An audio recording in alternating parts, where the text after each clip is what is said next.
buenísimo. Bien. Bueno, gente, con un pequeñísimo atraso del orden del día, vamos a empezar con Pablo. Buen día, Pablo, no sé si estás bien ahí. Sí, buen día a todos. ¿Estás preparado en las lateras?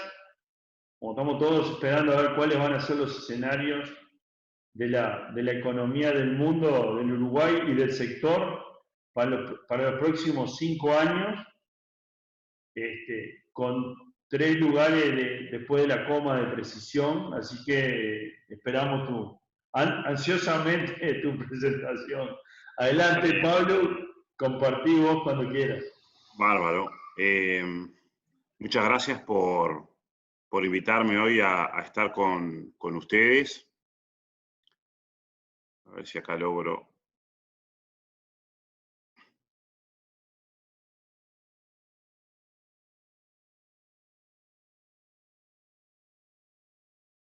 A ver si acá ustedes ven la presentación. ¿Ven todos la presentación? Sí, se ve perfecto. Bien, obviamente los comentarios de Martín estaban rodeados del sarcasmo, porque si hay un escenario incierto, es el que estamos observando este año en el mundo entero a propósito del COVID, pero bueno, de alguna manera preparamos, después de algunas conversaciones con Martín, esta presentación que trata de discutir un poquito los escenarios que tenemos por delante. La presentación de alguna manera va a estar ordenada de esta manera. Hay unas cuantas diapositivas, con lo cual no me voy a detener en los detalles de algunas diapositivas. Ustedes después van a tener la presentación porque Martín la tiene y la puede compartir, con lo cual siempre pueden volver a una mirada un poco más atenta de algunos gráficos. Pero básicamente voy a recorrer un poquito esa lógica. Primero una mirada por el mundo. El mundo siempre importa para una economía pequeña como la uruguaya y tan inserta en el mercado internacional a partir de lo que es su producción y exportación de bienes de origen agropecuario. Pero además, en esta ocasión, lo que estamos observando es algo llamativo, que hay una crisis que es la misma en todo el mundo. Digamos, el mundo ha visto muchas crisis relativamente globales, pero siempre que hubo una crisis, en algún lugar la crisis era poco relevante, digamos, o de alguna manera no pegaba mucho, y esta es una gran excepción a eso. Entonces, la primera conclusión que uno tiene que sacar es que esta es una crisis global y que la salida al final va a ser una salida global. Ayer miraba que creo que era había ahí algunos ONGs importantes que estaban diciendo que la lógica de ataque a la epidemia todavía estaba en una fase muy nacional, y que en algún momento tenemos que pensar que si esto es una pandemia, tiene que haber un poco más de coordinación a nivel global. Pero bueno, vamos a mirar un poquito el mundo, después vamos a mirar los escenarios macro en Uruguay, después vamos a mirar un poco el desempeño de los agronegocios en los últimos tiempos en Uruguay, y para tener también algún ejercicio prospectivo, y cerramos con algunos poquitos comentarios finales. Yo sugiero capaz, si estás de acuerdo, Martín, que obviamente me pueden interrumpir en algún momento, pero que tú recibas preguntas y me las hagas razonablemente a fin de cada sección. Me parece que es una buena dinámica para estar aquí en Zoom. ¿Te parece bien? Bien, en realidad todos tienen el número de teléfono de FUCREA para mandar si quieren preguntas por WhatsApp, y si no, lo pueden hacer mediante el chat. En el chat de la conferencia pueden mandar las preguntas que quieran, nosotros las clasificaremos y las haremos cuando creamos conveniente. Gracias, Pablo, y mete para adelante. Bárbaro. A ver, ¿qué está pasando en la economía mundial? Estamos viendo una recesión que no tiene antecedentes en los últimos 50 años. Allí ven lo que es las proyecciones de caída del PIB, 3% de caída del PIB mundial. Eso, digamos, obedece a una combinación de 3 factores: una reducción en la oferta, porque hay menos gente trabajando, una contracción abrupta del consumo y de la inversión, y un efecto riqueza negativo, porque cuando uno mira el valor de los activos en el mundo, cuando uno mira las bolsas, cayeron fuertemente. Si uno compara este efecto, es la primera vez, probablemente haya que irse hasta la década de la Gran Depresión, en los años 30, para ver una caída del PIB mundial. Si uno compara que la economía mundial estaba creciendo más o menos 3% y iba a caer 3%, el efecto total de esto es sus 6 puntos de actividad económica perdidos, que es parecido a lo que nos pasó con Lehman Brothers en la economía mundial. Primera diferencia con la crisis de Lehman Brothers: la caída fue muy violenta, pero el epicentro fueron las economías desarrolladas. Todo el mundo sintió el sacudón, pero el epicentro de la crisis fueron las economías desarrolladas. Hoy el epicentro de la crisis es mucho, digamos, no hay un epicentro, digamos, ¿no? La caída del PBI es mucho más la misma en todos los lugares del mundo. Un detalle más: por más que el efecto es el mismo, perder 6 puntos de actividad económica, digamos, entre la proyección pre-COVID y la proyección actual, es lo mismo que lo que pasó con Lehman Brothers. No es lo mismo, obviamente, ir de más 6% a 0 que de más 3 a menos 3. El ir de más 3 a menos 3, obviamente una caída del PIB mundial es más grave que un crecimiento nulo. Cuando uno mira las proyecciones por zona geográfica, digamos, y ahí tienen un panel que compara las proyecciones que había en enero, cuando creíamos que el COVID esencialmente iba a ser una cosa menor en un lugar remoto de China, y lo que ocurrió después. En general vemos que los ajustes de proyecciones van de entre 5 a 9 puntos del PBI, digamos. En China, que aplicó medidas draconianas y muy rápidas, el efecto neto es perder 5 puntos del PIB, pasar de más 6 a más 1, y fíjense que en la eurozona el efecto es más en torno de 9, en Estados Unidos en torno de 8, Japón un poco menos, en torno de 6. Una cosa que vamos a ver es que los servicios, los sectores de servicios se ven promedialmente bastante más afectados que las industrias, y por lo tanto economías como China, que es una economía muy industrial, se ve un poco menos afectado por todo por el cierre, digamos, por el encierro, que los países desarrollados. Obviamente que uno ve esa caída del PIB y le parece que es una catástrofe lo que tenemos por delante, y en alguna medida lo es, pero también parece importante señalar que el escenario más probable, y después vamos a hablar de varios escenarios, pero parece importante señalar que el escenario más probable es un escenario donde relativamente rápido recuperemos el nivel de actividad.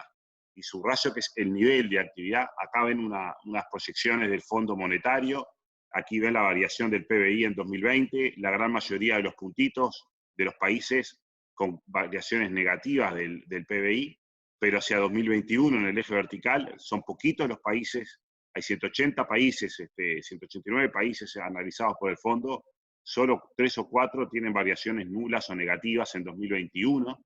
En general se espera que el producto en 2021 crezca en torno de 5%. Con una trayectoria de este tipo, acá ven lo que es el PBI trimestral de las economías emergentes. Primer trimestre de 2020 hay una caída que esencialmente ocurrió en China. En el segundo trimestre China está repuntando, pero el resto de los emergentes estamos cayendo fuertemente, por eso tenemos como 2 trimestres muy negativos. Ya hacia el tercer trimestre la actividad económica va a ir mejorando, el cuarto trimestre también. Difícilmente lleguemos pronto a los niveles de tendencia que teníamos antes, digamos, ¿no? Y en las economías desarrolladas la caída es muy fuerte en el segundo trimestre, y la recuperación parece ser como proyectada, es como una V medio chanfleada, ¿no? Es decir, hay una primera recuperación relevante en nivel de actividad, pero va a ser más remolona, digamos, la recuperación del resto del nivel de actividad. Con lo cual, vamos a tener un 2021 en las economías desarrolladas con producción por debajo de los niveles del 2019, y en las economías emergentes vamos a tener con suerte un nivel de actividad económica en 2021 parecido al que teníamos en 2019, y me gusta usar la palabra parecido, así de imprecisa e informal, porque el nivel de el nivel de certezas que tenemos es bastante pequeño. Importa mirar, por ejemplo, lo que está pasando en China, porque China entró primero en esta película, y esto es una serie, digamos, ¿no? Esta es una serie que va a tener más de una temporada, y va a tener varios capítulos. Con suerte, digamos, la segunda temporada en 2021 va a ser una temporada aburrida, y sobre fin del 2021 ya habremos dejado de mirar esta película o esta serie, pero China viene primero, entonces importa mucho mirar lo que está ocurriendo. Este es un gráfico de actividad económica diaria que salió en el Financial Times. Acá uno ve la evolución que teníamos en 2019, antes del COVID, 2020, estaba por arriba del 2019. Acá hay un feriado, digamos, habitualmente. La actividad económica repunta después del feriado en China, y acá venía el 2019, y cuando apareció el COVID con el encierro o el shutdown en Wuhan, la actividad económica cayó. En el peor momento la actividad económica estaba 40% abajo del nivel de 2019, ahora se viene recuperando y en los últimos indicadores estamos 15% abajo.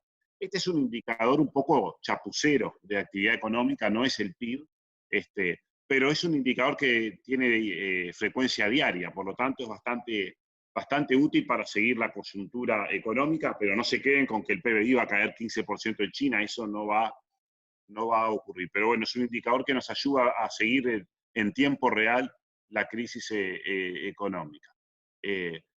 Vaso medio lleno, en 3 meses el impacto económico se redujo mucho. Vaso medio vacío, todavía hay brechas de actividad en China. Otro elemento importante del contexto internacional, la crisis condujo a un fortalecimiento del dólar. Lo típico, incertidumbre, recesiones, se fortalece el dólar, que es un activo de refugio. En Uruguay el dólar viene subiendo casi 20% en lo que va del año, a mitad de tabla Uruguay respecto de un montón de otros países.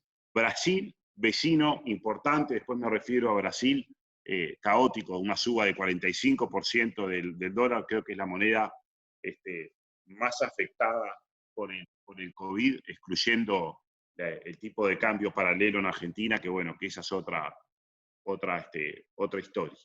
Después me refiero a eso. Cosas importantes al momento de pensar en escenarios futuros, el desempeño de los mercados financieros. En el primer mes de la crisis, desde mitad de febrero a mitad de marzo, las acciones en Nueva York habían perdido 35% de su valor en un mes. Eso era la caída más rápida y profunda desde el inicio de la Gran Depresión. Realmente en este punto rojo, que es el 23 de marzo, el mundo estaba al borde de un cataclismo financiero. La respuesta a las políticas económicas en Estados Unidos, Europa, Japón, con expansiones monetarias masivas, expansiones fiscales masivas, la rebaja de las tasas de interés, por suerte dio vuelta a esto, y hoy, digamos, las acciones se han recuperado, por supuesto están por debajo de los valores precrisis, pero están en valores comparables a los que había al inicio del 2019. Esta es una variable clave, digamos, ¿no? Acá tenemos una crisis de origen sanitario, exógena, no económica, pero si la recesión conduce a un desplome de las variables financieras, eso terminaría generando luego una crisis financiera con efectos mucho más duraderos y negativos en la economía mundial. Por eso era fundamental que se detuviera y se diera vuelta este desplome de las acciones, y por eso es muy importante seguir observando diariamente o semanalmente lo que esté ocurriendo en los mercados financieros. Otro elemento más del contexto internacional que es importante es lo que está pasando con las materias primas. Han mostrado cierta volatilidad en las últimas semanas o meses, pero en general la conclusión que deberíamos sacar es: las materias primas que exporta Uruguay no están en valores diferentes, esencialmente diferentes, a los que habíamos visto en el 2018 o 2019. Decíamos, la recesión mundial no ha conducido, por lo menos hasta ahora, a un desplome de precios que nos deje en una situación particularmente negativa. De hecho, si uno mira el precio de la soja, que hoy está apenas por encima de los $300 en Chicago, digamos, es un precio que vimos en 2018, es un precio que vimos en 2019, es menor que los precios que en la mayor parte del 2019 observamos, pero no son precios extremadamente bajos. En el trigo, la conclusión es todavía más clara, estamos en precios bastante en el eje de los 180, 190 dólares que los vimos durante 2 años. En el arroz tenemos una mejora de los precios en la referencia de Estados Unidos, de Houston, que es un grano largo, como el uruguayo, porque el arroz es lo que se llama un bien inferior. Cuando baja el ingreso de los hogares, sobre todo los hogares más pobres, la caída del ingreso conduce a un aumento de la demanda de carbohidratos, que es una forma de consumir energía barata, y los precios del arroz han tendido a subir. Después tenemos casos diferentes en la carne y en la leche en polvo. En la carne venimos observando una caída de precios desde valores que eran exóticos, digamos, ¿no? Los valores de fines del 2019 eran valores insostenibles. China estaba aprovisionándose a un ritmo no sostenible y eso condujo a precios muy, muy altos. China dejó ahí se juntaron los dos eventos, China dejó de abastecerse y apareció el COVID en China, con lo cual los precios bajaron, pero estamos hoy con precios de arriba de 3.500 dólares la tonelada de carne. Estos son precios de exportación de Uruguay, que no son para nada malos. En los lácteos estamos observando una tendencia a la baja, sobre todo en la leche en polvo, que es el que estamos graficando acá. Hay otras referencias que se han sostenido más, como el precio de quesos, pero tampoco estamos viendo precios que no hayamos visto nunca, digamos, ¿no? Estamos en lácteos con una presión a la baja más importante que en los otros rubros. Eso probablemente tiene que ver también con el desplome de los precios del petróleo. Es un hecho que cuando baja el petróleo, los países exportadores de petróleo reducen su demanda de lácteos. Los exportadores de petróleo son grandes importadores de productos lácteos. La caída del petróleo tiene un elemento bueno para Uruguay, que es que se abarata un insumo clave que Uruguay importa. En los hechos eso permitió que ANCAP no subiera sus tarifas, no subiera los combustibles. Obviamente que también la caída del petróleo mejora las cuentas de ANCAP. En definitiva, el Uruguay se beneficia, un X% de eso lo ve el sector privado y el resto lo ve las finanzas públicas. La parte negativa o la advertencia es que en el pasado hemos visto una correlación importante entre commodities y petróleo, y eso en definitiva puede implicar que más adelante veamos alguna baja de precios. Esa correlación entre petróleo y commodities está asociada a que el petróleo es un costo importante en la producción, con lo cual si el costo ese baja, en algún momento pueden bajar los precios, y también porque los exportadores de petróleo son en general demandantes de alimentos en el mundo. Y un último comentario del contexto internacional está en la región. La crisis internacional tiene a nivel doméstico factores muy agravantes.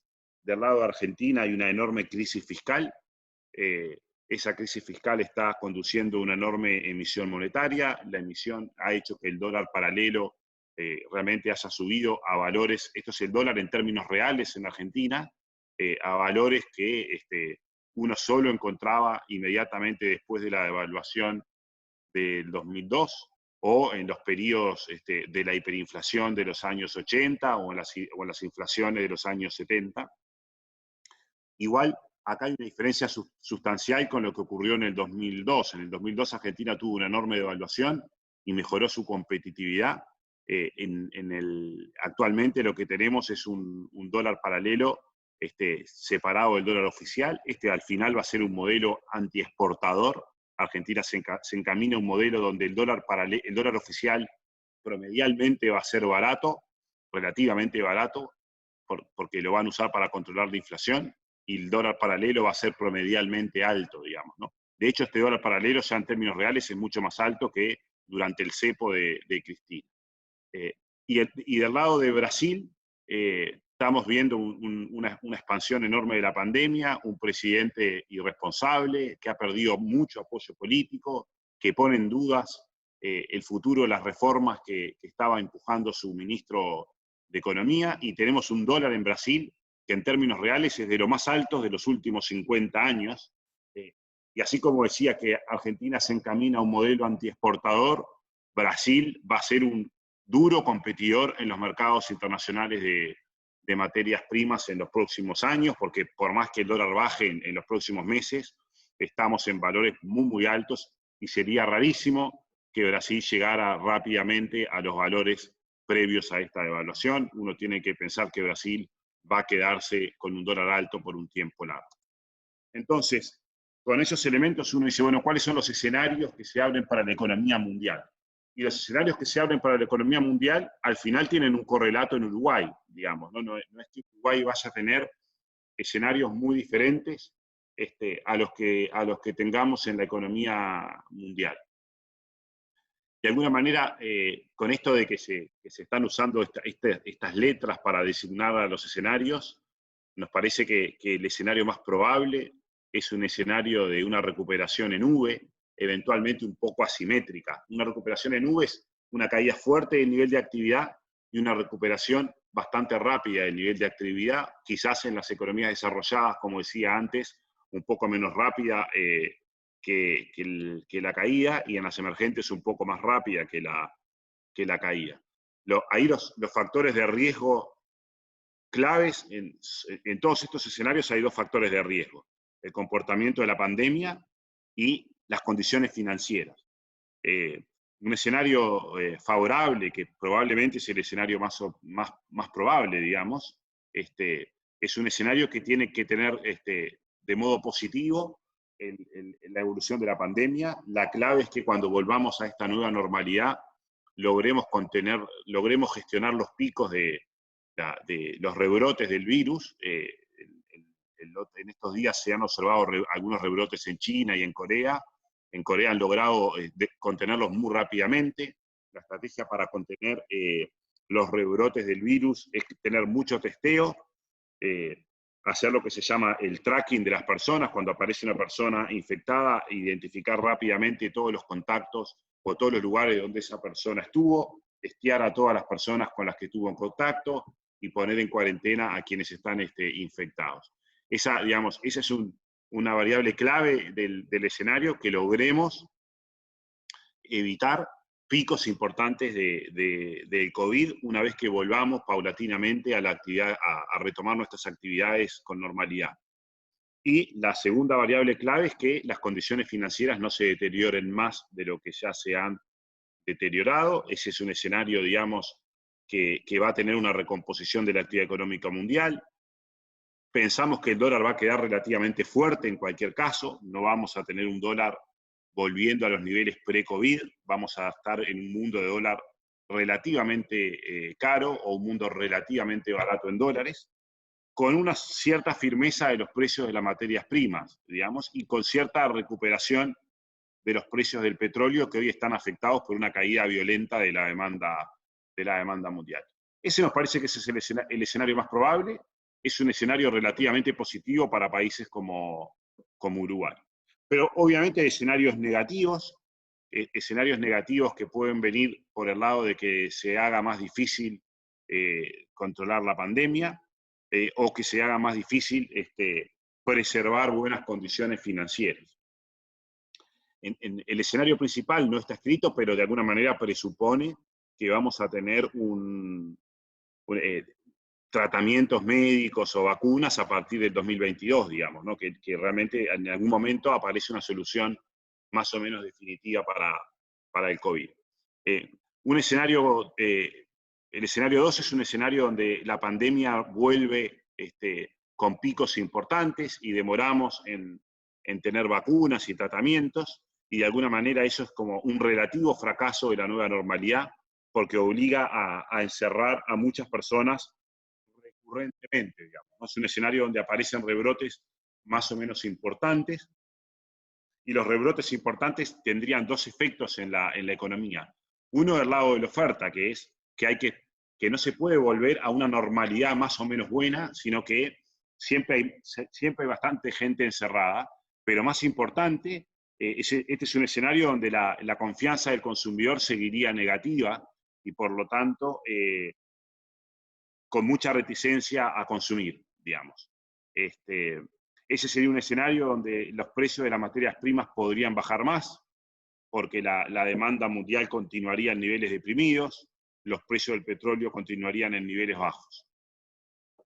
Y otro escenario negativo podría ser un escenario donde, más allá de que la pandemia logre ser dominada razonablemente, la magnitud de la recesión termina siendo tan grande que las condiciones financieras se deterioran mucho. Muchas empresas quedan sobreendeudadas, muchas empresas se tienen que concursar, en demasiados lugares hay una contracción del crédito, y eso termina afectando la tasa de crecimiento de la economía mundial por un periodo relevante, digamos. Y eso a su vez termina conduciendo a precios más bajos de las materias primas y a un dólar también más alto. La distinción entre el 2 y el 3 es relativamente arbitraria, pero me parece que lo que sí nos deberíamos quedar es, si el origen de los problemas es más lo sanitario, probablemente veamos una economía que sube y baja en una senda que eventualmente igual es de recuperación acumulada. Si el escenario es más de deterioro de las condiciones financieras, probablemente lo que terminemos viendo es menos crecimiento, una recuperación menor del nivel de actividad y menos crecimiento en el futuro. Si ustedes me preguntan de dónde hay más preocupación, quizás es por la ignorancia relativa de las cosas. Creo que hoy es menos preocupante un escenario de deterioro de las condiciones financieras globales que la pandemia. Pero esto un médico me podrá decir, no, a mí me preocupa más las condiciones financieras que la pandemia, y cada uno se está preocupando por lo que conoce menos. Eso puede estar ocurriendo. Pero me parece que todavía la pandemia todavía es un factor de riesgo muy importante, y a nivel de la economía global, las condiciones financieras parece que las vamos a lograr dominar bien. Hasta acá la primera parte de la presentación. Seguro hay algunas preguntas. Yo me voy a servir un vaso de agua. Bien, para completar un poquito este round, hay algunas preguntas, algunas creo que ya las fue contestando Pablo en el correr de la disertación, porque se preguntaba qué pasaba si se conseguía una vacuna más o menos rápidamente y se controlaba la pandemia, y eso creo que ya Pablo de alguna forma lo ha ido contestando. La otra pregunta es ¿cuál es el escenario más probable de estos tres y por qué? ¿Y cuál es el escenario de comportamiento diferencial entre las commodities y el petróleo? Es decir, si nosotros vemos ese petróleo cayendo tan rápidamente, si tenemos que esperar que con la misma velocidad o un poco más lentamente sigan cayendo en forma estable las materias primas, vamos a decir. Y dentro de ese mismo contexto, ya te la hago la otra, es si vos lo que estás previendo es que debiera haber mayor devaluación en Uruguay, o sea, si te parece que estas son condiciones para que haya un tipo de cambio más alto y sobre todo un tipo de cambio relativo más alto. La respuesta a la última pregunta es sí, y la voy a fundamentar ahora cuando hablemos de Uruguay. El escenario más probable es claramente una recuperación más o menos en forma de V. Yo decía, el factor de riesgo más importante es la pandemia. Obviamente no soy economista, no soy epidemiólogo, ni mucho menos, pero en realidad yo tengo una visión optimista de que van a aparecer tratamientos y vacunas, porque obviamente que puede haber una restricción científica que eso aparezca, ¿no? Digamos, no hay nada asegurado, pero me parece que una cosa que es formidable es la enorme asignación de recursos que se están poniendo para desarrollar vacunas y medicamentos. Y lo otro que soy optimista es que me parecía que eso iba a ocurrir cuando empezó el COVID. Yo decía, los plazos para aprobar vacunas y demás y medicamentos se van a flexibilizar. Algunos decían no, porque los plazos son los que son y los protocolos, y obviamente que los protocolos están para proteger la seguridad de la población, pero ante una crisis de esta entidad evidentemente hay que flexibilizar algún protocolo porque el costo de no tener las vacunas es extraordinariamente grande. Y ya se están haciendo pruebas en humanos con vacunas que son, digamos, que nunca habría ocurrido de no ser por la magnitud de esta crisis, digamos, ¿no? Después sobre el petróleo, los precios actuales del petróleo están recogiendo un escenario de paralización del tráfico aéreo, de paralización de la actividad económica que es insostenible para un escenario nube, ¿no? Con lo cual, a ver, si el petróleo queda en $25, es porque no estamos en un escenario de V. Uno de los elementos de más incertidumbre es cuándo la gente se va a empezar a mover. Pero estos niveles de consumo de combustibles en el mundo son inconsistentes con un escenario de recuperación, con lo cual, en un escenario de recuperación, el petróleo debería subir y la presión sobre los commodities podría seguir existiendo, pero no, digamos, no debería ser la presión sobre los commodities de un escenario de 25. Ahora, si nos quedamos durante un año entero con precio del petróleo en $25, tiendo a creer que eso es más, porque no llegó la V y estamos más en un escenario de L o de W que de otra cosa. No sé si se entiende ahí. Una cosa es el decir que el petróleo es una presión a la baja sobre los commodities y otra cosa es tomar que estos precios se van a quedar para siempre. Estos precios, digamos, son realmente un escenario de demanda ultra deprimida de combustible. Bien, Pablo, muchas gracias. Seguí nomás tranquilo, creo que contestaste muy ampliamente las tres interrogantes que había. Para Uruguay esta es una crisis que tiene son tres shocks a la vez. Por un lado hay una caída fuerte de la actividad económica mundial, eso ha afectado negativamente a algunos precios, no los ha afectado tanto, digamos, pero los afecta negativamente. Implica también alguna distorsión en los volúmenes, ¿no? Aparentemente, por primera vez en la historia, Uruguay no va a cumplir el cupo Hilton, digamos, ¿no? Es decir, a veces no es solo el precio, a veces también hay dificultades de colocación propias de un mundo tan choqueado y tan distorsionado. El segundo elemento es que en el mundo se fortaleció el dólar, en Uruguay subió el dólar también, está subiendo la inflación, va a caer el salario real, y la caída del salario real es un shock negativo sobre la demanda doméstica. Y a su vez tenemos nuestro propio freno a la propagación del virus, lo cual esto es un shock de oferta, debería ser transitorio porque en algún momento vamos a volver a la actividad, pero este shock de oferta afecta directamente a la actividad económica, pero además, digamos, como la gente teme por su nivel de empleo y además se quedó encerrada, decide demandar menos, con lo cual eso refuerza el escenario recesivo para Uruguay. ¿Qué va a pasar en la economía uruguaya? Todo esto que ustedes ven ahí, obviamente va a haber una caída del PBI, después miramos las proyecciones, pero también pensamos que el escenario más probable es un escenario relativamente exitoso de recuperación más o menos rápido del nivel de actividad.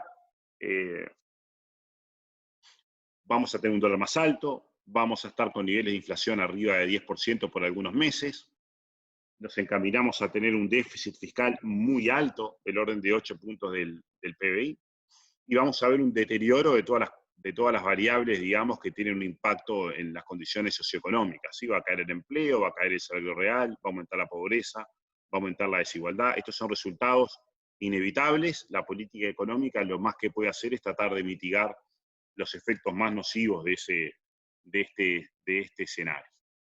¿Qué está ocurriendo con la actividad económica? Digamos, algunos indicadores, ahí ven las importaciones semanales diarias, perdón, de Uruguay, son importaciones diarias tomadas en semanas móviles. Desde que empezó el coronavirus, han predominado las caídas. El único momento donde hubo caídas fue con la semana de turismo, hay un efecto semana de turismo ahí, pero digamos, tuvimos todos una contracción de las importaciones que es de 17% interanual desde que empezó el coronavirus, caídas muy fuertes en automóviles, también fuertes en electrodomésticos. La población, digamos, sigue consumiendo alimentos, hay alguna caída eventualmente de consumo en los supermercados, pero razonablemente, digamos, la caída de las importaciones está concentrada en los bienes más prescindibles. También están cayendo las exportaciones. Aquí ustedes ven lo que son las exportaciones mensuales, 15% de caída en enero-abril. En enero no habían caído prácticamente nada, a partir de febrero se observan caídas fuertes. En mayo también tenemos caída de las exportaciones del orden de 14% en los primeros 12 días de mayo. Las caídas de las exportaciones son bastante generalizadas. Aquí tenemos solamente abril. En abril tenemos aumento de las exportaciones de soja, digamos, pero solo un mes. Obviamente sabemos que tenemos menos producción de soja que el año pasado. Algún saldo de exportaciones de arroz, digamos, también que pueden haber, que son altas, pero todavía pequeños, digamos, es solo abril. Pero fíjense que tenemos una enorme cantidad de rubros con caídas de las exportaciones, digamos, ¿no? Si la caída de las exportaciones es bien generalizada, propio de un contexto de recesión mundial. Vamos a tener un impacto en el mercado de trabajo. Tenemos un montón de personas en el seguro de paro. Fíjense lo que es la evolución de la cantidad de personas ocupadas. Acá tenemos que tener cuidado con estas cifras porque las cifras del INE no consideran que una persona en seguro de paro esté sin trabajo, digamos, ¿no? Entonces, ahí tenemos algún inconveniente, pero bueno. Esta va a ser la caída en la cantidad de personas efectivamente trabajando en Uruguay. Eso razonablemente debería ir recuperándose en el tercer y cuarto trimestre. Este es un gráfico largo, tiene una escala muy larga. Miren lo que fue la recesión del 2002, causó más de 100.000 una baja de más de 100.000 empleos.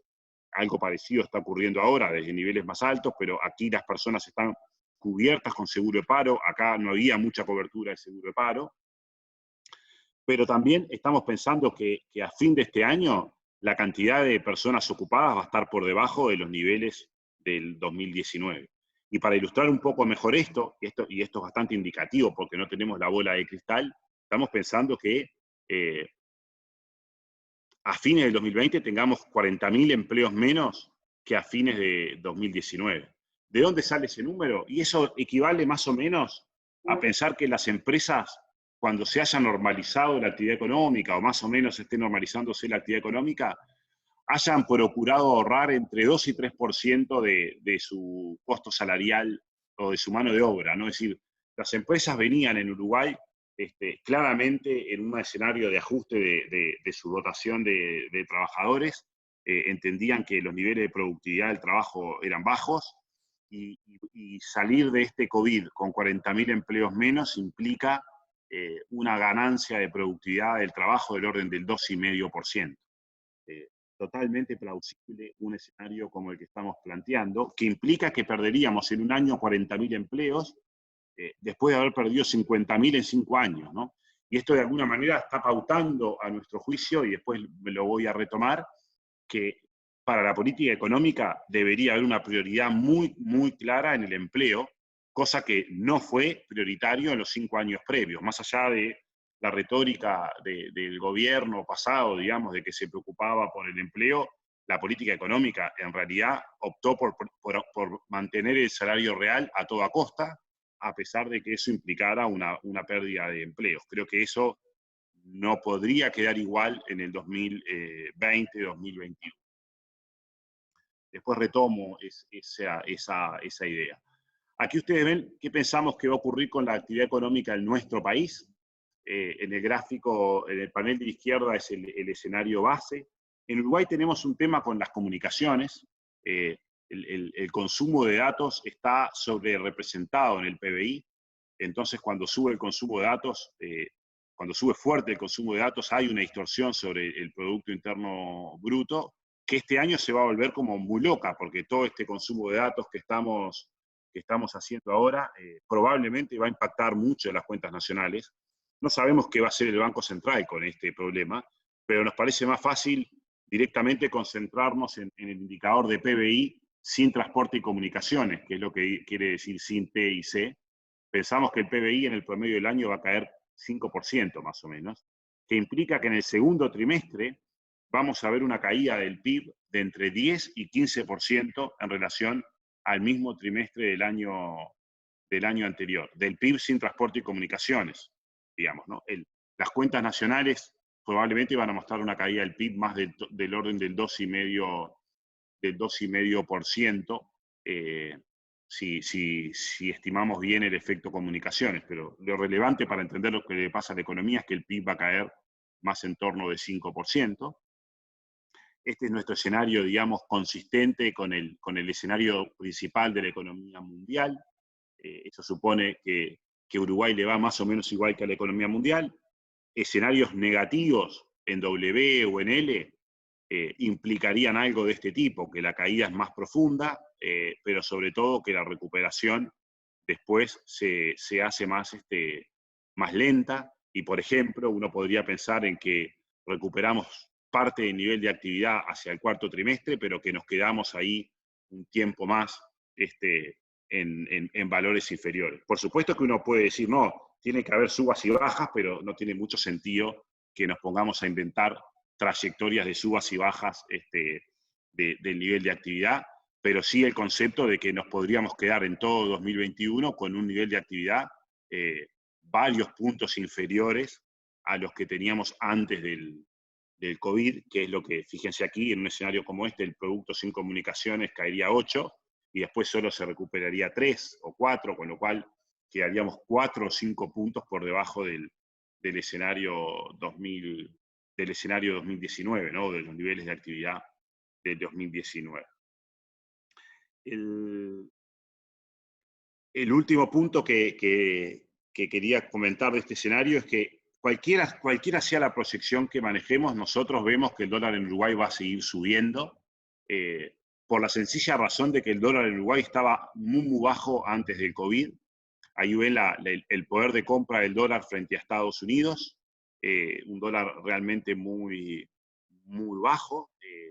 Estábamos 25% abajo de la media histórica antes del COVID. 25% abajo de la media histórica quiere decir que para ir a la media histórica tendríamos que tener una devaluación de 33%, instantánea, ¿no? Es decir, no una devaluación de 30% para que después venga una inflación de 10 y se lleve 10 puntos, ¿no? Estamos muy lejos de la media histórica. Esto no es lo que ocurre en el mundo, el dólar en el mundo está por encima de la media histórica, por lo tanto nos parece que el dólar en Uruguay tiene que subir. Hay restricciones para que suba rápido el dólar en Uruguay. Una restricción es que tenemos inflación alta. La inflación alta hace que el Banco Central pague tasas de interés también elevadas, y eso hace que cada vez que el mundo se tranquiliza un poco, aparecen inversores del exterior o los propios fondos de pensión en Uruguay que quieren pesos porque las tasas de interés son altas, digamos, ¿no? Pero en cualquier escenario nos imaginamos un dólar subiendo. Nuestra proyección, dólar promedio anual, esto es promedio anual, 42, 43 pesos para este año, es como un dólar de 44 pesos a fin del año de 2020, perdón, y un dólar de 47, 48 pesos promedio anual en 2021, es un dólar yendo hacia 50 pesos a fin del 2021. Y en un escenario pesimista, el dólar debería ser todavía más alto. Esto no es, entre comillas, suficientemente pesimista, ¿no? Digamos, existen escenarios negativos para la economía uruguaya donde el dólar suba mucho. Lo de negativo también siempre es relativo a quien lo esté mirando. Digamos, estoy ante una audiencia de productores agropecuarios que, por supuesto, pueden ver que en un dólar alto mejora su rentabilidad. La pregunta clave allí es si el dólar es alto porque el mundo está mal. En tal caso, probablemente lo que se mejora de rentabilidad se pierde en precios de exportación.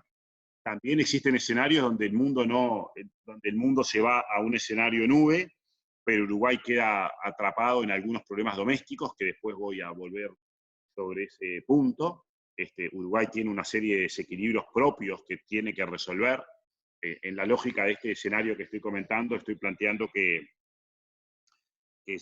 Uruguay sigue al mundo, digamos, ¿no? Esa es como digamos, nosotros tenemos escenarios para la economía mundial y escenarios para Uruguay. En esta conversación lo que estamos diciendo es el escenario de Uruguay más o menos sigue el escenario del mundo, y el escenario más probable es un escenario de UE, y en un escenario de UE Uruguay va a devaluar. pero no va a devaluar demasiado. Después uno podría decir, bueno, el mundo se pone un poco más enredado. Bueno, se pone un poco más enredado, Uruguay va a devaluar más, pero este no es un escenario necesariamente de catástrofe en el mundo. Después queda otra perspectiva, que es que también resolvemos los problemas domésticos que tenemos en Uruguay, porque si los resolvemos mal, podemos tener escenarios con dólar más alto, digamos, que no necesariamente son tan malos para los sectores agroexportadores. Pero sobre ese punto vuelvo sobre el final de la presentación para no desordenarnos demasiado. Martín, capaz que también ahora hay algunas preguntas. Pablo, sí, en realidad hay una pregunta bastante interesante sobre el impacto de la deuda pública de Uruguay, qué tan pesada y manejable puede resultar para las expectativas de crecimiento posterior. Ciertamente uno de los problemas que tenemos que resolver es el de la situación fiscal, que perfectamente mal resuelto, puede conducirnos a escenarios negativos que no tengan que ver con la salida de la pandemia en el mundo, digamos, ¿no? Es decir, uno podría observar escenarios favorables en la economía mundial y a Uruguay teniendo severos problemas fiscales en 2021. Por eso querría dejar esos para las reflexiones finales, para de alguna manera detenernos un poquito sobre escenarios alternativos derivados de nuestros propios problemas domésticos y que no tienen nada que ver con el COVID. Porque obviamente que el COVID viene a acentuar los problemas macroeconómicos que Uruguay venía arrastrando desde hace tiempo. Muy bien, Pablo, seguimos adelante entonces y dejamos eso para verlo un poco más adelante. Un comentario más sobre la perspectiva de dólar. Yo decía, el dólar en el mundo se fortaleció, está por encima de la media histórica. Uruguay está con niveles de competitividad todavía bajos en relación a Estados Unidos, está con niveles de competitividad todavía más bajos en relación a Europa, 25% abajo de la media histórica, está entre 10 y 20% abajo de la media histórica con Australia y Nueva Zelanda.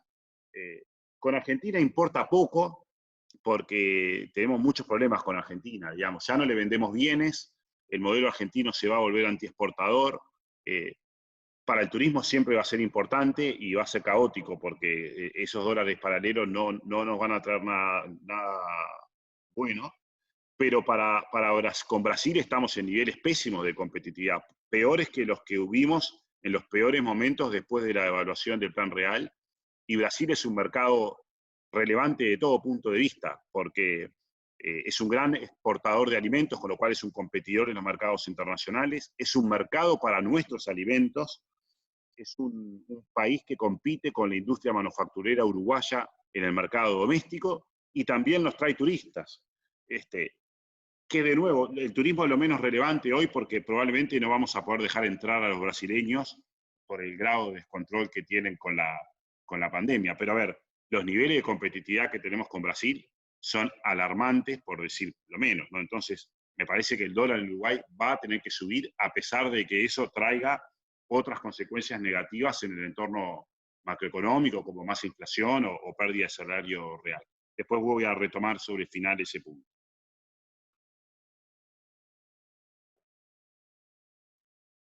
Y el propósito de esta sección es reflexionar un poquito sobre algunos impactos en el sector agropecuario. Para eso, esencialmente, hay un conjunto de slides que voy a pasar más o menos rápido, que tienen, digamos, algunos indicadores de nivel de actividad y también algunos indicadores de rentabilidad agropecuaria. Estoy seguro que cuando cada uno de ustedes los mire, va a poder decir que no necesariamente están así. Probablemente cada uno tiene los números de su negocio y no pretendemos tener mejores números que nadie, pero me parece que de alguna manera ordena un poquito la reflexión, tener algunos números que sean relativamente indicativos. En términos de nivel de producción, de nivel de producción, el COVID no va a afectar el agro, digamos, la producción agropecuaria se realiza al aire libre, con lo cual desde ese punto de vista no va a haber implicancias importantes. Obviamente que el sector agropecuario o la producción agropecuaria es vulnerable a escenarios de contracción de la demanda mundial y los efectos de segunda vuelta, ¿verdad? Si al final tenemos escenarios en forma de W o L, la demanda mundial va a caer, los precios van a bajar más y la producción terminará bajando. Pero con los precios que tenemos actualmente, uno podría pensar que vamos a ver algún repunte de la producción agropecuaria el año que viene, después de una caída fuerte de algunos rubros en 2020, pero esencialmente lo que estamos viendo desde hace un periodo largo en el agro, desde que terminó el auge de commodities, es un agro relativamente estancado, donde las fluctuaciones del nivel de actividad recogen factores climáticos, años mejores o años peores según el clima. De todos modos, digamos, si uno entra rubro a rubro, a ver, por un lado encuentra que en este verano los cultivos de secano, sobre todo la soja, sintió el efecto de la sequía, va a haber una caída fuerte de la producción de soja este año, vamos a estar en torno de los 2 millones de toneladas, habíamos tenido rendimientos formidables en la zafra anterior, después de un desastre climático en la 2018, pero este es un nivel realmente bajo de producción de soja. En trigo tuvimos más o menos en valores similares al año anterior, y en el arroz la caída en realidad obedece a la mala rentabilidad del cultivo, que está derivando en una caída del área. Cuando uno mira niveles de actividad en la producción agropecuaria, en este ejercicio 2020, va a haber una caída fuerte de la faena. Obviamente esa caída de la faena viene después de un periodo de fuerte caída del stock de ganado para faena. Ayer hablábamos con Martín, el sábado creo que hablábamos con Martín de este punto. ¿Por qué cayó tanto el stock de ganado para faena? Obviamente uno diría porque se faenó mucho y porque hubo mucha extracción en pie, evidente eso, pero eso es como una identidad contable. Desde el punto de vista económico, estamos viendo una caída del stock con precios altos del ganado. Martín me decía, bueno, eso es como bastante raro, porque en general en el mundo lo que uno encuentra es que cuando los precios suben, los productores retienen ganado, y eso es verdad. Lo que sucede es que probablemente los productores de alguna manera, más consciente o inconscientemente, visualizaron que los precios eran demasiado altos, digamos, ¿no? Y precios demasiado altos son precios presumiblemente transitorios, y si en este negocio uno encuentra precios transitoriamente altos, la decisión racional es realizar el activo, digamos, es faenar mucho o extraer mucho, bajar el stock y esperar a una recomposición del stock después de que los precios hayan bajado.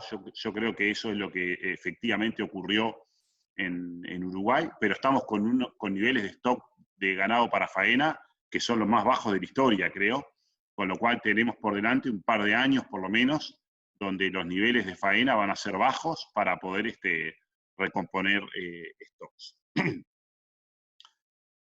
En la lechería, digamos, venimos de un periodo de estancamiento largo. Desde que terminó el boom de commodities en 2014, la producción de leche ha estado más o menos en el mismo lugar. Después de una caída inicial se recuperó un poco, pero digamos, estamos con un periodo de bastante estancamiento.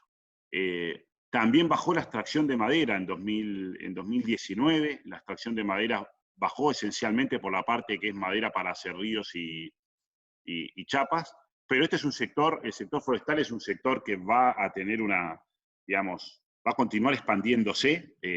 Las áreas forestales ya son relativamente suficientes para asegurar el abastecimiento de la segunda planta de UPM, pero bueno, vamos a ver una expansión de la extracción en los próximos años, una vez que la planta de UPM entre en operación.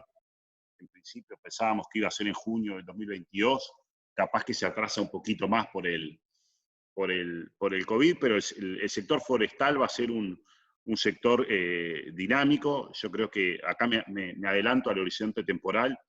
Yo creo que tenemos que pensar que Montes del Plata, en algún momento de la segunda mitad de esta década, también va a tener su proyecto de ampliación de su planta, con lo cual creo que la forestación va a ser siempre un competidor duro por el recurso tierra, y de hecho las rentas, forestales se han mantenido muy atractivas para los dueños de la tierra. ¿Algún comentario sobre la producción vitivinícola, que es un sector que sigo poquito y nada, pero me consta que hay algunos productores que digamos, que están en el sector vitivinicultura?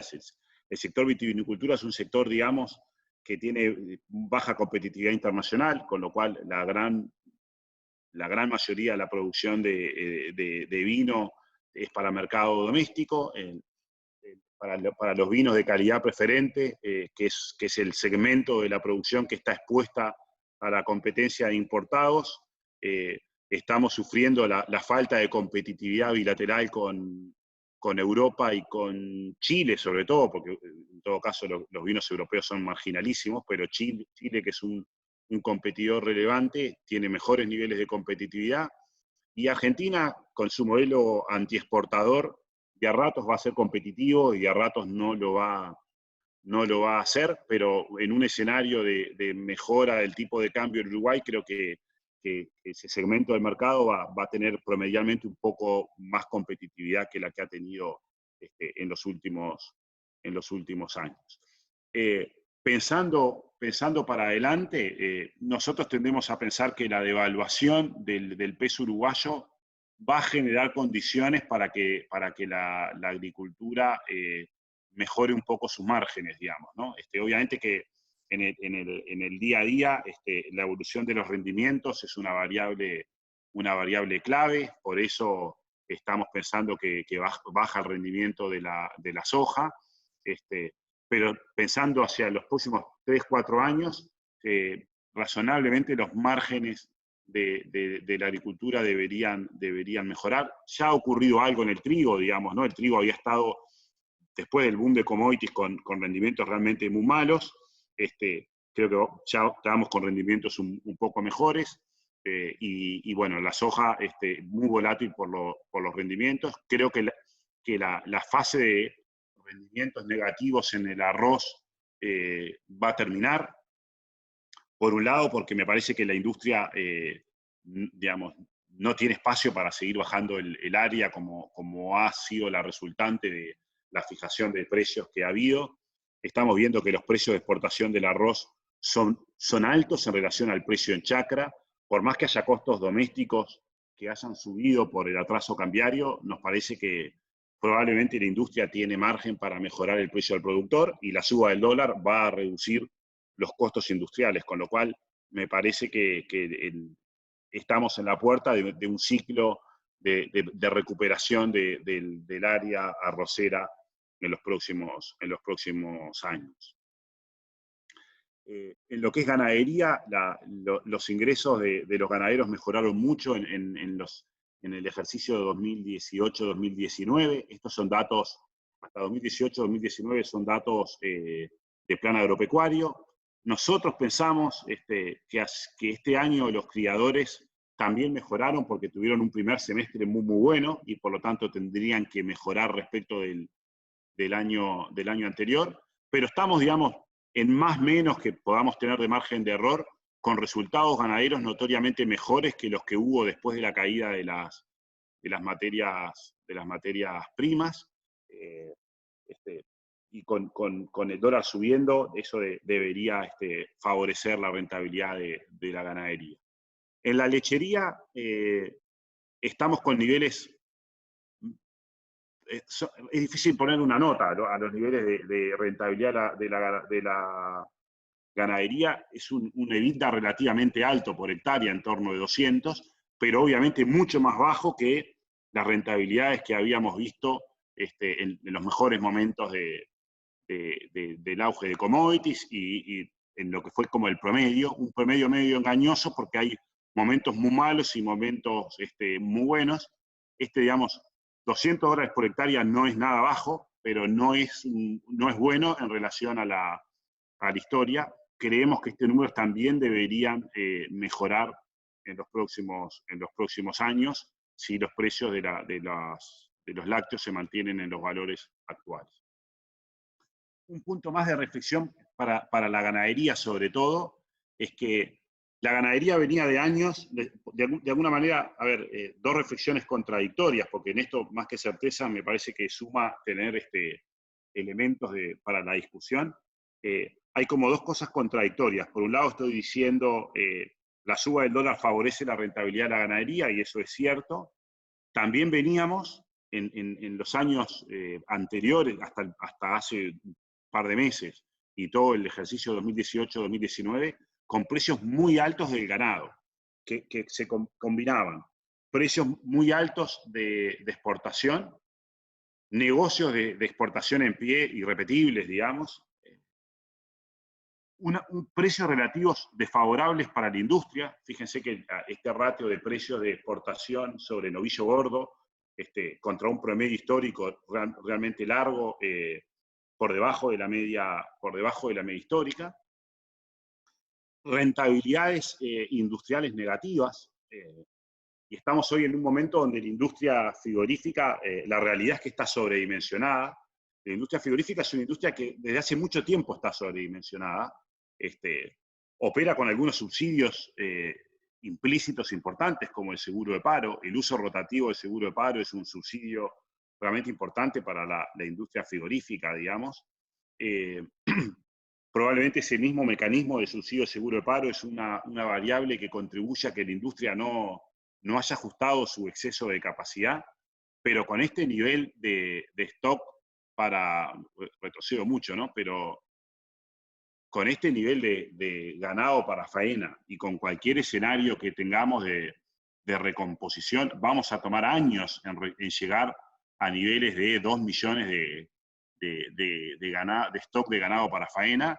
La industria frigorífica creo que tiene una fase de ajuste por delante bastante importante. Y cuando ese ajuste empiece a ocurrir, la competencia entre los frigoríficos debería moderarse. Hoy estamos con una industria que realmente tiene muchos costos fijos que no recupera y va a costo marginal, pero eso es algo que no debería durar indefinidamente. ¿Alguna reflexión sobre el endeudamiento agropecuario? Allí en el gráfico de la izquierda ven lo que es el endeudamiento agropecuario con los bancos, y subrayo que esto es con los bancos. Está en torno de 2.500 millones de dólares. No es un endeudamiento muy elevado, digamos, en relación al producto o en relación a lo que es endeudamiento por hectárea, que ahora lo vamos a ver un poco mejor. Obviamente que estamos con niveles de morosidad que subieron desde los niveles mínimos que había durante el auge de commodities. La morosidad subió, acá llegó un pico producto de la sequía del 2018, están valores relativamente altos. Sabemos también que la sequía dejó un incremento del endeudamiento con proveedores. Allí mirando en ex-ante tenemos una base de balances de empresas que tiene unas 2.000 empresas en nuestra base de datos, que son empresas grandes y medianas. Son balances que compramos en la Auditoría Interna de la Nación para hacer un montón de trabajos y análisis que hacemos recurrentemente. Cuando uno mira, es muy difícil tener todo ese análisis, pero cuando uno mira unas cuantas empresas comercializadoras de granos, comercializadoras de insumos, uno encuentra que las cuentas a cobrar de esas empresas subieron más de 300 millones de dólares en el 2018. Todavía no tenemos los balances del 2019, pero estimamos que en 2019, de esos 300 millones que aumentó el endeudamiento, probablemente solo una partecita haya bajado, ¿no? Con lo cual, digamos, somos conscientes de que además del endeudamiento con los bancos, hay un endeudamiento relativamente pesado con algunos proveedores, por lo menos en algunos rubros, sobre todo los más agrícolas. Ahora, cuando uno mira el endeudamiento por hectárea, nosotros lo miramos por hectárea o lo miramos contra el EBITDA, digamos, ¿no? Para tener como dos, una de capacidad de pago o una de endeudamiento por hectárea, donde vemos una situación... Pablo, Sí. es bueno que aclare bien lo que es el EBITDA, porque si no, hay algunos que se Está bien. pierden por la nomenclatura.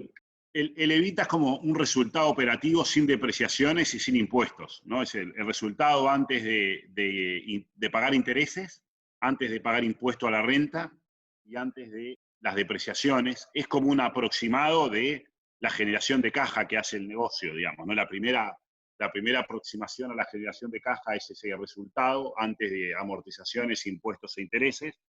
Con esa caja, uno obviamente que paga intereses, paga los impuestos y antes de retirar dividendos también tiene que ver si debió invertir más en capital de trabajo o no.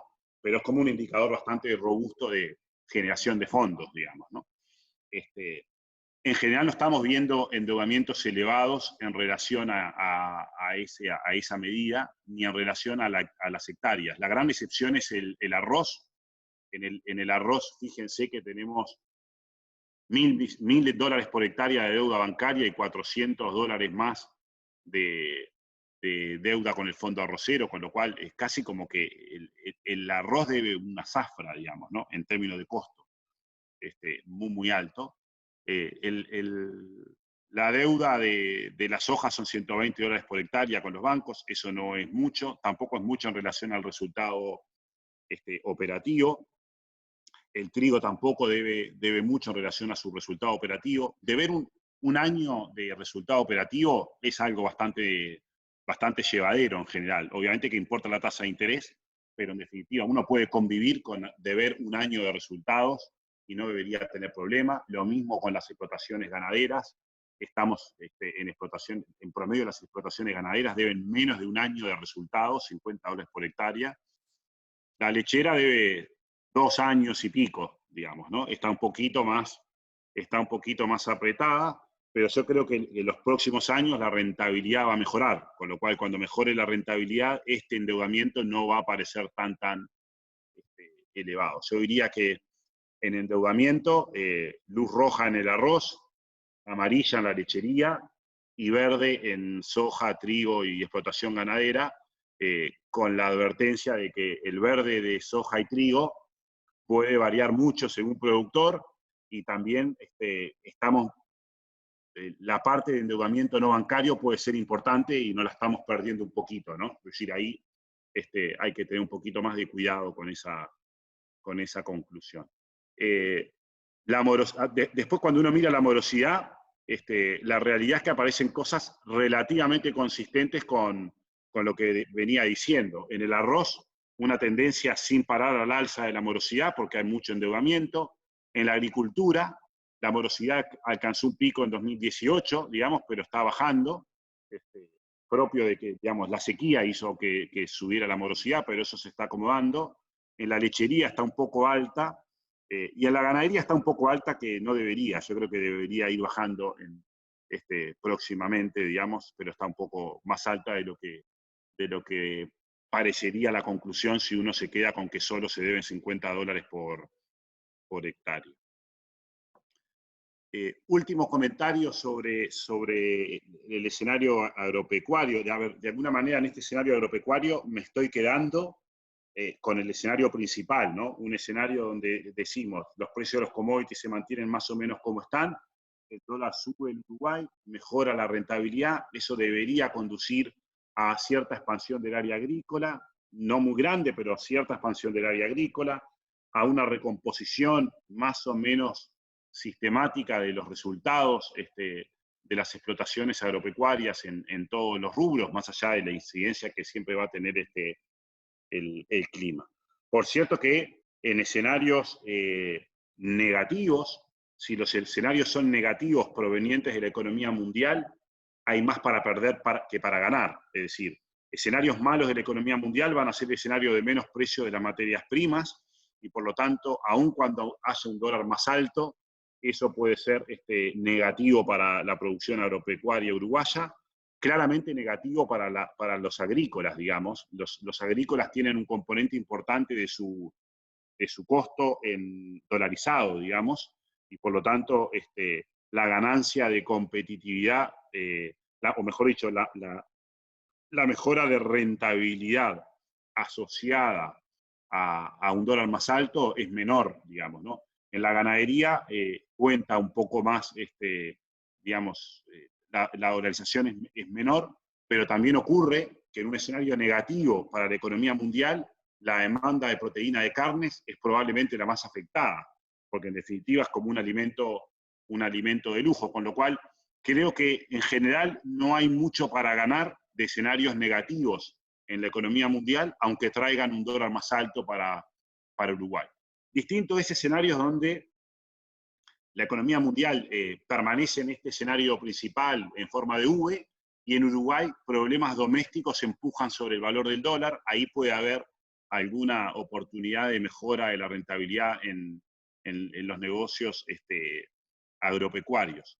En escenarios de ese tipo, tiendo a pensar que mejoran más los agrícolas, porque los agrícolas, digamos, no dependen del mercado doméstico.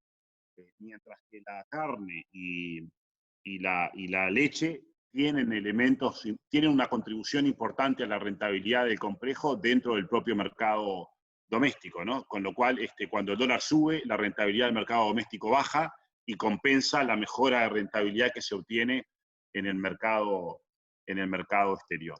Un punto más para la reflexión es qué pasa con el activo principal del sector, que es la tierra.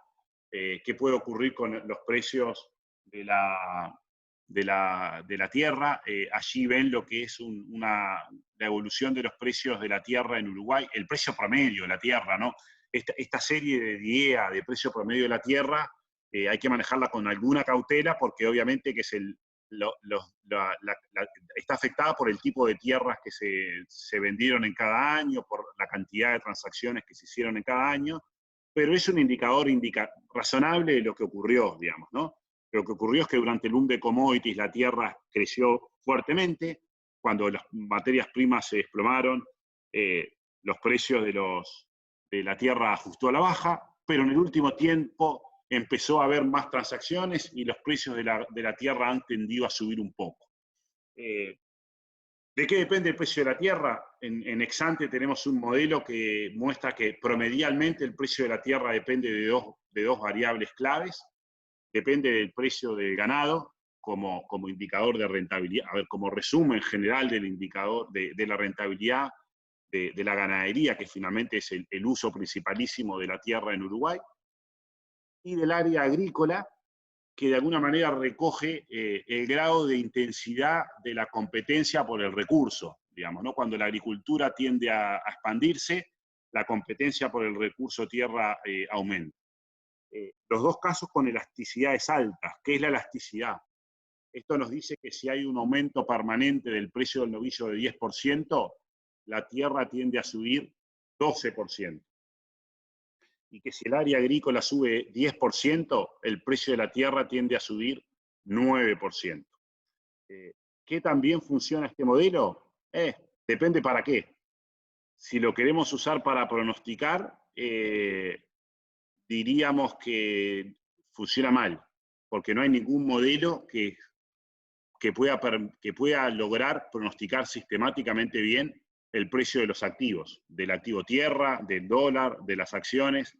Si uno tuviera un modelo que pronosticara siempre bien el valor del activo tierra, primero uno se podría hacer infinitamente rico, pero aunque eso no pudiera ocurrir, mucha gente lo tendría, porque no hay ningún modelo suficientemente genial como para que solo lo conozca uno, y entonces este tipo de modelos los tiene cualquiera que sepa un poco de econometría y de economía. Entonces, no sirven para pronosticar, pero sí sirven para diagnosticar los determinantes de la tierra y para hacerse buenas preguntas, digamos, ¿no? Y las preguntas que hoy digamos, en el gráfico de la derecha lo que ven es en celeste el precio verdadero, y en azul el precio que según el modelo tendría que haber. donde estamos, fíjense que históricamente más o menos replica, aunque hay momentos donde hay desvíos muy grandes, ¿no? Si a un inversor le decíamos en 2014, comprate la tierra, pagate la tierra a $4.000 promedio, en $4.200 una tierra promedio del Uruguay, que los precios van a seguir subiendo porque mirá, están en 3.500, así que comprate a 4.000 la tierra, le habríamos hecho una muy mala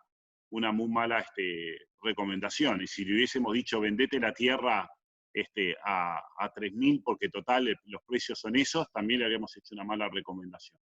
Actualmente estamos con precios de la tierra que aparentemente son consistentes con nuestro modelo. Pero estos modelos sirven para hacerse preguntas de este tipo, ¿no? La tierra puede subir o puede bajar. Y bueno, ¿qué tan sostenibles son los precios actuales del ganado? Porque la verdad es que veníamos de precios del ganado, de precios de exportación muy, muy altos, y veníamos de negocios de exportación en pie insostenibles en el tiempo, y tenemos una industria frigorífica que está perdiendo dinero. Si fuera por ese tipo de reflexiones, uno podría decir que el precio de la tierra podría bajar más en Uruguay. Si uno piensa en la expansión del área agrícola que podríamos tener hacia adelante, yo creo que va a haber una expansión del área agrícola en los próximos años, nada parecido a lo que vimos en el boom de commodities, ¿no? Que hacíamos soja arriba de las piedras, pero podría haber una expansión del área agrícola. Bueno, eso juega en sentido contrario. Creo que las magnitudes de variación que podemos esperar en términos de eventual caída del precio del ganado y en términos de eventual suba del área agrícola, me hacen pensar que la tierra va a quedar más o menos en estos valores. Lo otro que me hace pensar que la tierra va a quedar más o menos en estos valores es que esto es bastante como intuitivo nomás. No deberíamos ver los precios del auge porque estamos lejísimos de los precios del auge de materias primas que tuvimos en la primera década del 2000 y hasta 2014. Y vamos a tener más rentabilidad agropecuaria que la que tuvimos cuando cayeron los precios y teníamos un dólar barato como el que tuvimos hace un tiempo atrás, con lo cual ni tan bajos como los menores que vimos en los últimos años, ni tan altos como los anteriores. Un punto más, y abrimos alguna pregunta, también discutíamos con Martín el sábado, qué tan lejos podemos estar de un nuevo boom de commodities, ¿no? O qué tan cerca podemos estar de un escenario como el del 2002, digamos, ¿no? Cuando los commodities se fueron a valores realmente muy, muy bajos. La realidad es que en el 2002 se fueron combinando una serie, en realidad no fue en el 2002, fue en el 2001, ¿no? Los precios fueron, el peor momento fueron en el 2001, en el 2002 los precios internacionales empezaron a mejorar, pero nosotros nos terminamos de desbarrancar. Lo que ocurrió en el periodo que fue del 97 al 2001 fue una combinación muy negativa de cosas. En el 97 la crisis asiática, que afectó el crecimiento negativamente el crecimiento de Asia. Después tuvimos la crisis rusa, que generó, digamos, un nuevo enfriamiento de la economía mundial, con efectos negativos en las economías emergentes, que propició una crisis, que propició el inicio de una recesión fuerte en Argentina y en Brasil, con la evaluación del Plan Real, que eran mercados muy importantes para Uruguay. Pero además, silenciosamente, en el 99 se había lanzado el euro empezó en enero del 99 a 1,17, y en el 2002 la paridad del euro se fue a 0,82, es decir, el lanzamiento del euro terminó con un escenario de devaluación del euro enorme, digamos, ¿no? Entonces, creo que estamos muy lejos de ese escenario negativo. La economía mundial tendría que realmente ir a un escenario muy, muy malo.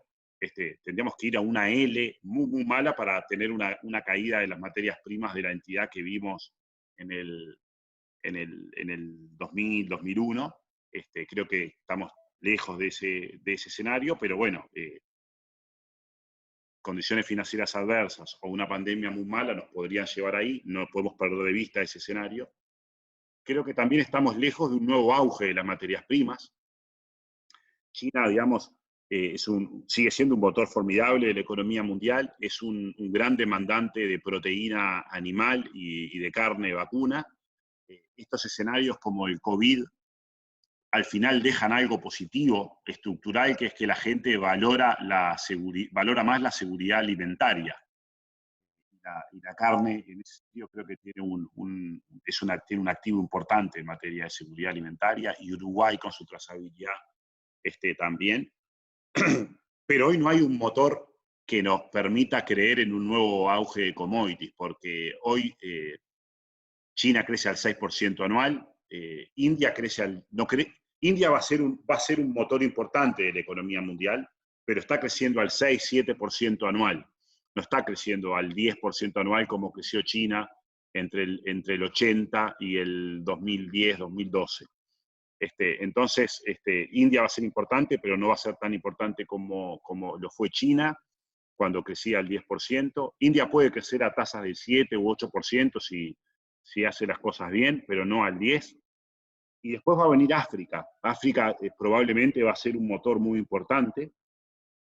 Tampoco va a crecer al 10% ni nada por el estilo, y todavía el tamaño de África es relativamente pequeño, con lo cual yo creo que con una vista optimista podríamos pensar que en la segunda mitad de esta década el empuje de India, el empuje de África acumulativamente empiecen a volverse más importantes, y eso genere un espacio de precios de materias primas más altos. Pero lo que vimos en el periodo 2003-2014, digamos, es una de esas cosas que uno ve una vez cada 50 años, creo, ¿no? Es decir, un crecimiento enorme de la demanda mundial a una velocidad que no permitía que la oferta respondiera. Creo que eso tampoco lo vamos a ver, aunque 2025-2030 podemos ver precios mejores que los que estamos viendo ahora. ¿Comentarios hasta aquí, Martín, o preguntas?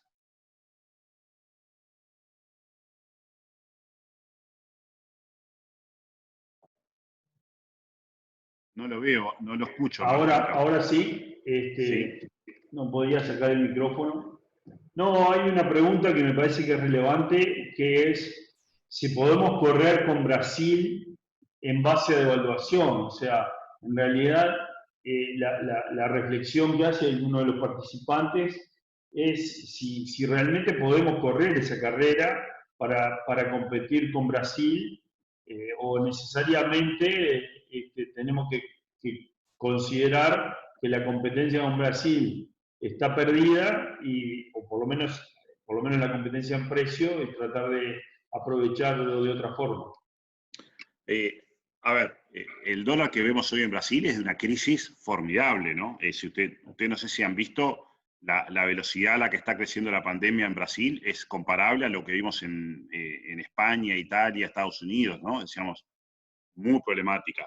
Y además un presidente que está loco, yo qué sé, digamos, todo el sistema político está viendo cuándo lo va a tirar, en un país donde además los partidos políticos son débiles. La incertidumbre sobre las reformas que iba a hacer Brasil es gigante. La salida de capitales de Brasil fue de las más grandes del mundo, no en valor absoluto, porque eso depende del tamaño de las economías, pero en términos relativos a su propio tamaño, el país donde la salida de capitales fue mayor fue Brasil, y por eso es la moneda más devaluada del mundo, digamos, o prácticamente la más devaluada del mundo. Uruguay no va a poder nunca tener un nivel correcto de competitividad con Brasil mientras Brasil esté en este escenario, digamos, ¿no?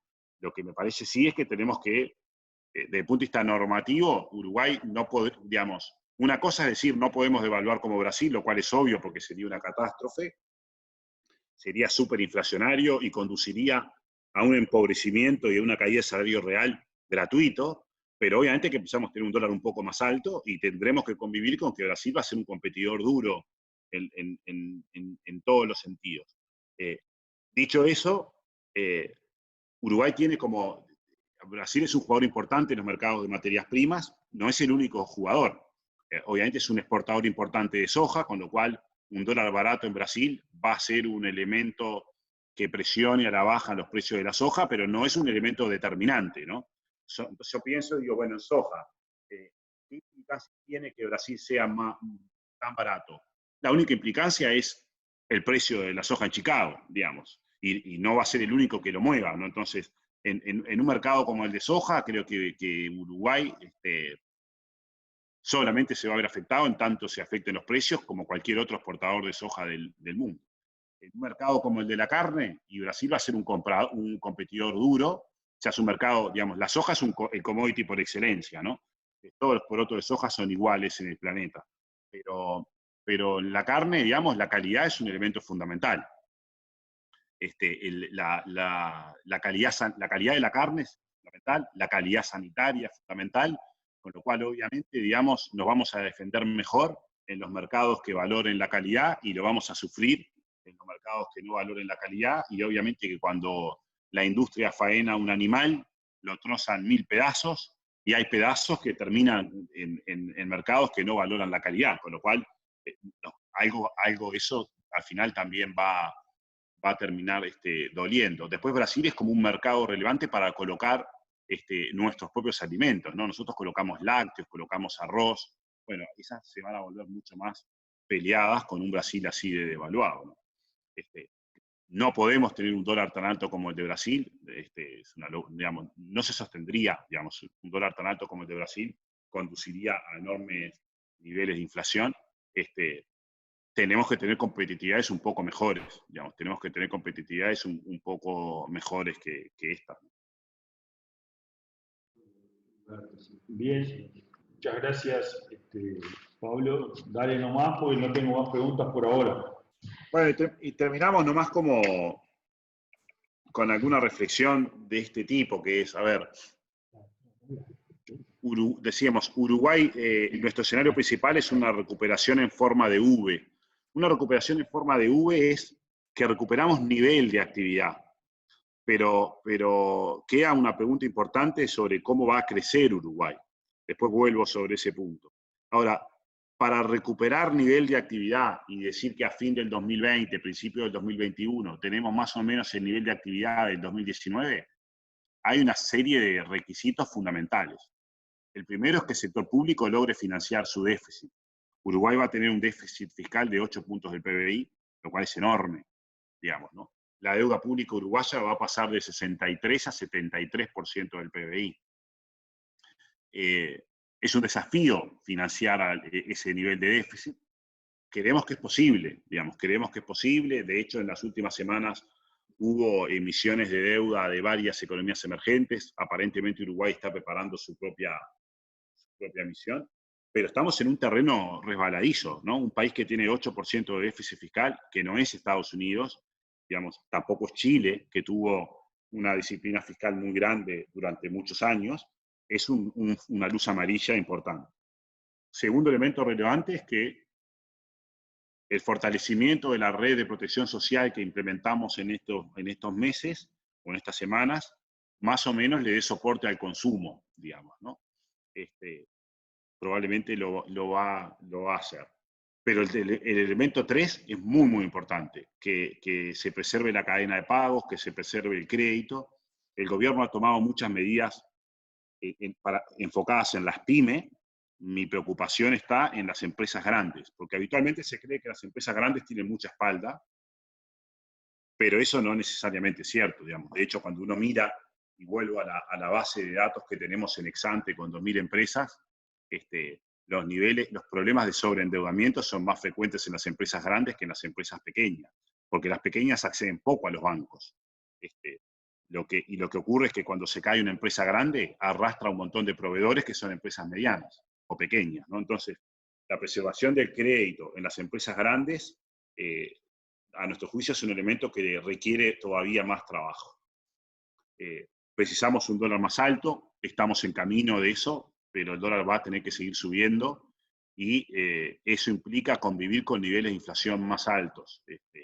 Toda esta discusión del acuerdo de precios, más allá de que los acuerdos de precios obviamente no sirven para frenar la inflación, más allá de que logran un freno por 2 o 3 meses, el acuerdo de precios me parece que confunde a la opinión pública.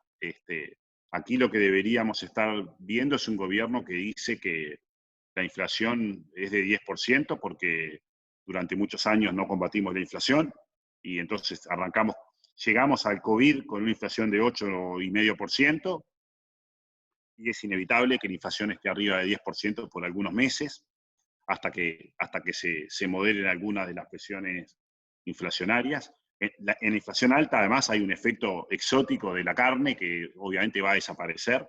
Si la carne había subido un montón en 2019, a fin del 2020 la carne no va a subir, digamos, más, y por lo tanto ahí va a haber una desinflación importante. Pero precisamos tener un dólar más alto a una expensa de que la inflación esté en torno de 10%. Casi que diría que una inflación abajo de 10% es inconveniente. Nosotros tenemos que tener el dólar más alto posible, siempre y cuando no se nos vaya la inflación a valores demasiado altos, ¿no? Una inflación de 10, 11, 12% por un año, a mí me parecería completamente tolerable. Mejor que sea por un poquito menos de un año para que no se desanclen demasiado las expectativas, pero la inflación en 10% es parte de la salida a esta altura, dadas las restricciones con las que empezamos. Otro elemento importante es que los ajustes de salarios sean moderados, nominalmente moderados, lo cual implica que el salario real tiene que caer. El salario real en Uruguay estaba por encima de los niveles de productividad. Digamos, cuando digo esto, a veces me quieren matar, porque hay una confusión. Cuando uno dice el salario es alto en relación a la productividad, la gente igual piensa que es en relación al costo de vida. Eso no tiene nada que ver. Hay mucha gente que tiene salarios bajos en relación al costo de vida, pero eso es porque la productividad en la economía es baja. Y la productividad de muchos empleos es muy baja, pero en Uruguay veníamos hace 5 años perdiendo empleos porque el salario es más alto que la productividad. La agenda del gobierno, si uno piensa, la calle Pou ganó con una estrategia macroeconómica súper gradualista. Dijo que iba a ajustar el gasto público sin subir los impuestos, lo cual inequívocamente era una reducción gradual del déficit fiscal que iba a tomar 2 o 3 años, porque no hay cómo ajustar el déficit fiscal. Uruguay antes del COVID tenía que hacer un ajuste fiscal de 2 puntos del PBI. 2 puntos del PBI son más de 1.000 millones de dólares, 1.100 millones de dólares. No hay la más remota chance de ajustar 1.100, 1.200 millones de dólares en un año, con lo cual la estrategia de ajuste era gradual. Y post-COVID, con el aumento de la deuda pública que hubo, probablemente el ajuste fiscal tenga que ser de 3 puntos del PIB. La agenda con la que ganó la calle Pou era una agenda gradualista que decía iba a ajustar ajuste fiscal sin aumento de impuestos, lo cual implícitamente era 2 o 3 años para hacer el ajuste fiscal. Implícitamente había una idea de no innovar en los consejos de salarios, lo cual era mantener el salario real. Y implícitamente había una idea de, bueno, precisamos un dólar más alto, pero sin caída de salario real, con lo cual eso iba a ser también bastante gradual. El COVID tiene que cambiar las prioridades. La competitividad se tiene que recuperar más rápido. Los salarios reales al final, después de la caída del empleo que estamos viendo ahora, y aún pensando que el empleo va a ser 40.000 empleos más bajos que a fines del año pasado, si los ajustes de salario se proponen mantener el salario real, el impacto en el empleo va a ser muy, muy malo. El otro punto es que nos parece que es importante tener incentivos a la recontratación, porque las empresas van a ser reticentes a recontratar rápidamente, con lo cual aquí debería haber alguna medida de premio a los que recontraten rápido, que no necesariamente va a tener mucho costo fiscal, porque al final uno gasta por este lado, pero capaz que ahorra algo de seguros de paro, digamos, ¿no? Pero me parece que estos son como elementos fundamentales para que la salida sea exitosa. Que cambie la agenda macro tiene que reconocer que la competitividad tiene que mejorar, ya ha mejorado contra Estados Unidos este año. A ver, la competitividad, dólar alto, porque con Brasil no hemos mejorado, ¿no? Pero digamos, un dólar más alto tiene que ser objetivo de la política también en el 2021, eso implica tolerar inflaciones más altas, implica tolerar una reducción moderada del salario real. No tiene que haber una caída violenta del salario real, pero una caída de 2, 3, 4 puntos del salario real es importante para tener un dólar más alto. cada punto que nos sube el salario son como 4 puntos o 5 puntos que puede subir el dólar, con el mismo nivel de inflación. Por eso el dilema entre salario real y dólar es bastante importante. Y tiene que venir una agenda de ajuste fiscal significativa. Si Uruguay, en mi opinión, si Uruguay a fines de este año, con un déficit fiscal de 8, hace el planteo de que, bueno, que las medidas que llevaron al déficit fiscal hasta 8 eran transitorias y por lo tanto el déficit fiscal va a volver a los niveles de 5% y que sin hacer nada y que vamos a actuar sobre el lado del gasto y que en 2 o 3 años lo vamos a bajar, los riesgos que vamos a estar corriendo son francamente muy importantes. Me parece que la noción de gradualismo macroeconómico es una noción que tiene que ser rápidamente revisada. Uruguay tiene que rápidamente tener una agenda de competitividad vía tipo de cambio, moderación de los salarios nominales, que eso es aceptar alguna baja del salario real, que de nuevo no tiene que ser grande, no debería ser grande, porque una baja grande del salario real sería innecesaria desde el punto de vista de la preservación del empleo, sería injusta y sería recesiva, porque baja el salario real, baja el consumo. Digamos. Esa no es la idea, pero Uruguay necesita un dólar más alto, privilegiar el empleo, una agenda de ajuste fiscal muy importante en 2021 y una agenda de reformas que nos permita acelerar el crecimiento de la economía también. Por ahí los comentarios que tenía, pero seguro hay algunos comentarios más del lado vuestro. Muy bien, Pablo, muchas gracias, muy buena. Estamos un poquito atrasados, pero la verdad que es fantástica la exposición. Hay una pregunta que creo que está bueno que contestes, que es ¿en qué te fundamentás para una mejora de la lechería cuando la industria paga en pesos, hay poca competencia en la demanda y la mayoría de nuestros costos están en dólares? Al final, a ver, la industria paga en pesos no quiere decir necesariamente que en un horizonte, en el cortísimo plazo, cuando sube el dólar, obviamente baja el precio en dólares de la lechería, ¿no? Y por la parte que hay costos en dólares, eso obviamente afecta a la rentabilidad del tambo. Pero al final, mi percepción es que la industria transfiere toda la utilidad al productor, con la prole, digamos, ¿no? Transfiere toda la utilidad al productor, con lo cual, si los costos industriales bajan producto de la evaluación, todos esos costos industriales más bajos al final van a terminar en el productor, digamos, ¿no? A ver, la lechería, entiendo el punto porque la lechería es una cosa un poco rara, porque es de los sectores que tiene mucha rentabilidad en el mercado interno, pero también tiene mucha rentabilidad en la exportación. Sobre todo pienso en el negocio de Conaprole, digamos, ¿no? Después tengo alguna reflexión más ahí. Y obviamente que en una evaluación la rentabilidad del mercado doméstico tiende a bajar, pero al final el 70% de la leche es exportada, con lo cual si uno piensa en la rentabilidad de los tambos, requiere, digamos, me parece que el efecto que tiende a predominar es el efecto competitividad, reducción de costos y mejora de la rentabilidad del productor. Ojo que también cuando hablo de la mejora de la rentabilidad del productor, es todo otro tema si lo miramos en pesos o en dólares, ¿no?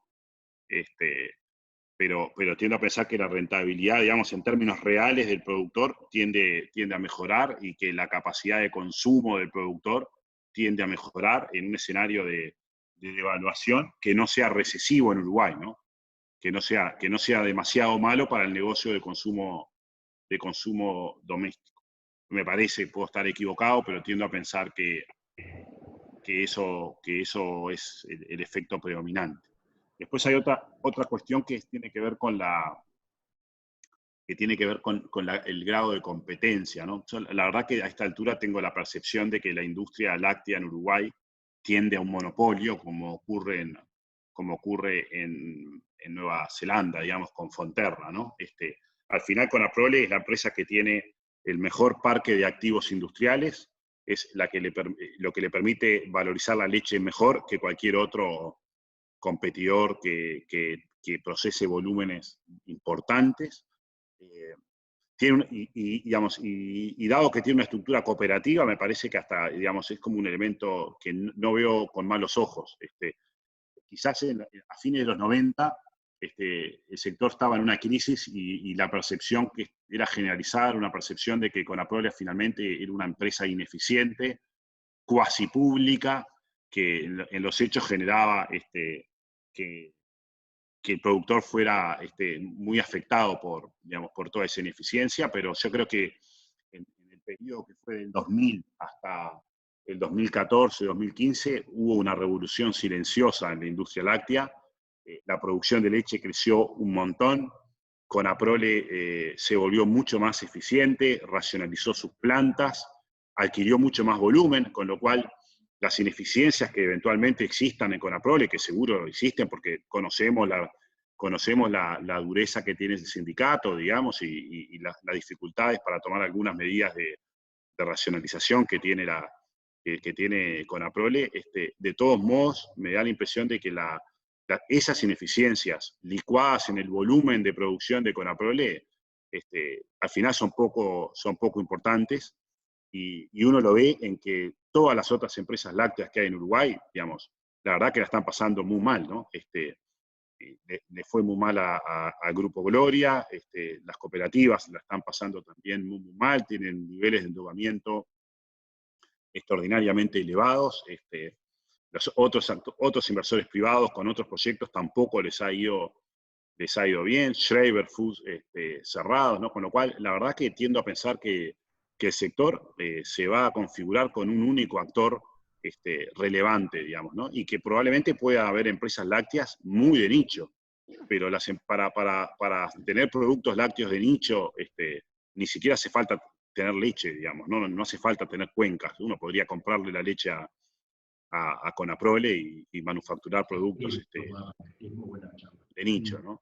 Con lo cual tiendo a pensar que ese es un poco el escenario de la industria láctea y que va a ser un escenario donde Conaprole va a seguir ganando eficiencia cuando la producción vuelva a subir, que también pienso que es algo que probablemente aparezca en los próximos años, ¿no? Una tendencia de nuevo al alza de la producción, sí, como Bien. estimo, mejora un poco la rentabilidad. Gracias, Pablo. Hay algunas otras preguntas que después capaz que las contestamos por otra vía, porque si no nos vamos a ir atrasando demasiado. Te agradezco mucho y la verdad que fue una excelente charla y va a quedar disponible para todos en la web, pero además se la vamos a enviar a todos los grupos para que tengan la disponibilidad de la misma para discutir en los grupos. Si no hay ningún comentario, seguiríamos con la asamblea. Muchas gracias, Pablo, por tu Bueno, que pasen muy participación. bien. Gracias por dejarme compartir con ustedes estas impresiones. Que pasen bien. Muchas gracias, Pablo. Gracias, muy amable. Gracias, Pablo. Gracias. Buena charla.